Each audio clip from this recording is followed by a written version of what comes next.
नमस्कार किसान साथियों, स्वागत है आप सभी का एक बार फिर से मालवा की खेती यूट्यूब चैनल पे। किसान साथियों, पिछले 2-3 दिन से आप देख पा रहे हैं कि आकाश में बादल छाए हुए हैं, कहीं पर हल्की बारिश हुई है और धूप है पर्याप्त निकल नहीं रही है। मौसम में जो लगातार नमी बनी हुई है, ऐसी स्थिति में किसान साथियों फसलों में रोग लगने की पूरी संभावना है। खास करके उन फसलों में जो काफ़ी संवेदनशील होती हैं, जैसे अफीम और लहसुन प्याज की फसल। किसान साथियों, आज इस वीडियो में इन फसलों के बारे में बात करेंगे कि इस खराब और बादल युक्त मौसम में या हल्की फुल्की यदि बारिश हो जाती है तो आपकी फसल में कौन से रोग लग सकते हैं और आप अपनी फसल में लगने वाले इन रोगों से कैसे बचाव कर सकते हैं, क्या उपाय कर सकते हैं, इसके बारे में पूरी जानकारी प्राप्त करेंगे। तो पूरी डिटेल से जानकारी पाने के लिए वीडियो को आप लास्ट तक ज़रूर देखिए। सबसे पहले बात कर लेते हैं किसान साथियों अफीम फसल की। क्योंकि बादल युक्त मौसम में और जो किसान साथियों नमी युक्त मौसम में सबसे ज़्यादा जो रोग फैलने की संभावना रहती है वो है डाउनी मिल्ड्यू, जिसे आप अपनी भाषा में काली मस्सी भी कहते हैं। किसान साथियों, इस स्थिति में डाउनी मिल्ड्यू का अटैक है वो तेज़ी से फैलता है।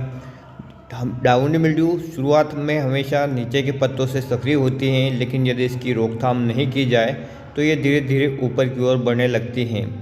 इसलिए किसान साथियों, जब से ही मौसम खुलता है आपको स्प्रे करना है। स्प्रे में क्या लेना है किसान साथियों, वो आपकी फसल की कंडीशन के ऊपर और आपने पहले कौन से टेक्निकल डाले हैं इसके ऊपर निर्भर करता है। तो आप कोई अच्छा सा जो फंगिसाइड है उसका प्रयोग करें, साथ में एंटीबायोटिक ज़रूर प्रयोग करें। किसान साथियों, इस नमीयुक्त मौसम में बैक्टीरिया भी काफ़ी सक्रिय हो जाते हैं, जिससे बैक्टीरियल रोग भी आपकी फसल में लग सकते हैं। तो एंटीबायोटिक का प्रयोग आप ज़रूर करें। रस चूसक कीटों के लिए किसान साथियों आप जो टेक्निकल आपने पूर्व में प्रयोग नहीं किया था उसका प्रयोग करें। दूसरा रोग है किसान साथियों अफीम फसल में ही कि जड़ सड़न का भी समस्या आ सकती है। क्योंकि नमी युक्त मौसम में यदि मिट्टी में भी लगातार नमी बनी रहती है तो किसान साथियों निश्चित रूप से वहाँ पर जड़ सड़न की समस्या भी आ सकती है। क्योंकि फसलें अब बड़ी हो चुकी हैं और जब धूप नहीं निकलती हैं तो लगातार मिट्टी में भी नमी बनी रहती है और वहाँ पर भी सड़न शुरू हो सकते हैं। तो जब भी आप किसान साथियों मौसम खुलने के बाद इरिगेशन करें तो वहाँ पर आप एक अच्छा सा फंगिसाइड ज़मीन में ज़रूर जलाएं।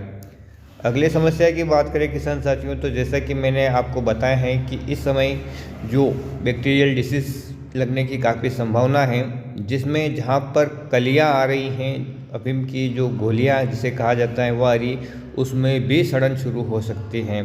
तो उसके लिए किसान साथियों आपको एंटीबायोटिक का प्रयोग ज़रूर करना है और इस प्रकार से अपनी फसल की देख रेख करना है। यदि किसान साथियों आपकी अफीम की फसल को पिलाए हुए ज़्यादा दिन नहीं हुए हैं तो इस स्थिति में उसे अभी ना पिलाएं, क्योंकि नमी और भी ज़्यादा बढ़ेगी तो रोग और भी ज़्यादा लगने की संभावना है वो रहती हैं। तो किसान साथियों, जैसा कि मैंने आपको बताया है कि अफीम की फसल में कौन से रोग लग सकते हैं और क्या क्या सावधानियाँ आपको रखनी हैं और क्या उपाय आप करने हैं, तो वो आपने अच्छी तरह से जान लिया होगा। अब लहसुन फसल की बात करें किसान साथियों, तो यहाँ पर जो सबसे ज़्यादा रोग लगने की संभावना है इस समय वो है डाउनी मिल्ड्यू और पर्पल ब्लोच। इसके साथ ही साथ किसान साथियों स्टेम फ्लेम ब्लाइट भी इस समय लहसुन और प्याज की फसल में लग सकता है। तब किसान साथियों आपको जैसे ही मौसम खुलता है तो यहाँ पर एक कॉन्टैक्ट और सिस्टमेटिक तरीके से काम करने वाले फंगिसाइड का प्रयोग ज़रूर करना है। साथ ही थ्रिप्स की समस्या भी जब बादल युक्त मौसम होता है तब काफ़ी ज़्यादा बढ़ जाती हैं। और वही परिस्थिति किसान साथियों यहाँ पर यदि लगातार नमी बनी हुई है और हाल फिलहाल में आपने अपनी फसल की सिंचाई कर रखी है तो यहाँ पर भी जड़ सड़न की समस्या शुरू हो सकती हैं। तो यहाँ पर भी एक अच्छा सा फंगिसाइड आप अगले इरिगेशन में ज़मीन में चलाएँगे। वहीं पे बात करें किसान साथियों कि स्प्रे के रूप में आपको क्या लेना है, तो फंगिसाइड एक ऐसा लेना है जो 2 से 3 प्रकार के रोगों को आसानी से कंट्रोल करे, जिसमें कॉन्टैक्ट और सिस्टमेटिक फंगिसाइड हो और जो एक ब्रॉड स्पेक्ट्रम फंगिसाइड हो।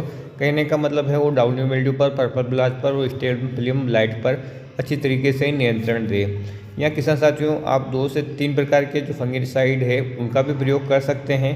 उनको आपस में मिलाना या नहीं मिलाना ये आप अपने कृषि सलाहकार से पूछ कर ही प्रयोग करें। रही बात किसान साथियों इरिगेशन की, तो यही परिस्थिति है कि यदि आपके खेत में नमी की कमी नहीं है या हल्की कमी है तो अभी आप जो इरिगेशन को इग्नोर करें और जब मौसम खुलता है तब अपनी फसल में एक अच्छा स्प्रे करके फिर उसकी सिंचाई कर दें। जिससे क्या होगा किसान साथियों कि आपकी फसल इस समय काफ़ी संवेदनशील अवस्था में है, तो वो रिकवर होने के लिए तैयार रहेगी। क्योंकि इस परिस्थिति के बाद यानी बादल युक्त मौसम के बाद जैसे ही मौसम खुलता है आपको अपने फसलों में रोगों का भयंकर अटैक देखने को मिल सकता है। फसलों में पीलापन अभी से दिखने लगा है, 2 से 3 दिन हो गए, पर्याप्त धूप नहीं मिल पा रही है, प्रकाश संश्लेषण की क्रिया है वो सही तरीके से नहीं हो पा रही हैं। परिणाम स्वरूप ऐसी संवेदनशील स्थिति में जब पौधे तनाव में रहते हैं तब उनमें रोगों का खतरा है वो काफ़ी ज़्यादा बढ़ जाता है। तब यदि अभी इस समय आपको अपनी फसल में रोग नहीं दिख रहा है तो भी मैं आपसे कहूँगा कि जैसे ही मौसम खुलता है एक हल्का फुल्का स्प्रे भी आप अपनी इन फसलों में ज़रूर करें और प्रिवेंटिव रूप से उन्हें बचाने की कोशिश करें। हमेशा किसान साथियों आपको मैं कहता हूँ कि जब फसल में रोग आते हैं और उसके बाद उपचार करते हैं तब जो हमारा खर्चा है वो काफ़ी ज़्यादा बढ़ सकता है। लेकिन जो संवेदनशील फसलें हैं अफीम, लहसुन, प्याज, इनमें आप प्रिवेंटिव रूप से स्प्रे करते हैं तो आपका खर्च है वो आधा रह जाता है और जो आपकी फसल है वो भी रोगग्रस्त नहीं रहती है। आज हमारे पास किसान साथियों ये जो आपके हाथ में मोबाइल है एक ऐसा डिवाइस है जो ये आपको बता देता है कि आने वाले दिनों में मौसम कैसे ख़राब रहने की स्थिति है, कहाँ पर हल्की फुल्की बारिश हो सकती है। तो आप पूर्व में ही किसान साथियों सुरक्षात्मक रूप से अपनी फसल का है उपचार है वो कर सकते हैं और किसी भी प्रकार की जोखिम नहीं रहती। साथ ही किसान साथियों खर्चा है वो भी आधा रह जाता है, फसल भी खराब नहीं होती हैं और इस प्रकार से हमें दोहरा लाभ होता है। तो ये जो परिस्थितियाँ आती हैं जब बादल युक्त मौसम होता है तो किसान साथियों जो फंगस है उसको फैलने का अनुकूल जो माहौल मिलता है, जो थ्रिप्स कीट हैं या माहू कीट हैं, इनको एक ऐसा मौका मिलता है कि इनकी जो वृद्धि है अचानक से तेज़ी से होती है। और इस नमी युक्त मौसम के साथ यदि बारिश हो जाती है तो जो फंगस के स्पोर हैं और जो वायरस के स्पोर है किसान साथियों वो आसानी से एक जगह से दूसरी जगह में फैल जाते हैं। परिणाम स्वरूप किसान साथियों फसलें अचानक से पीली पड़ने लगती हैं, उनमें तरह तरह की फंगल जनित बीमारियां लगने लगती हैं और उसके नियंत्रण के लिए हमें काफ़ी ज़्यादा खर्च करना पड़ता है।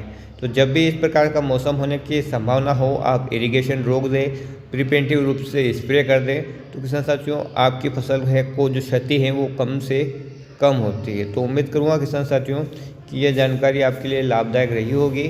और जैसे ही मौसम खुलता है किसान साथियों आपको अपनी फसल में चाहे रोगों के लक्षण सिम्टम्स दिखें या नहीं दिखें आपको एक स्प्रे ज़रूर करना है ताकि आपकी फसल आगे भी सुरक्षित रहे।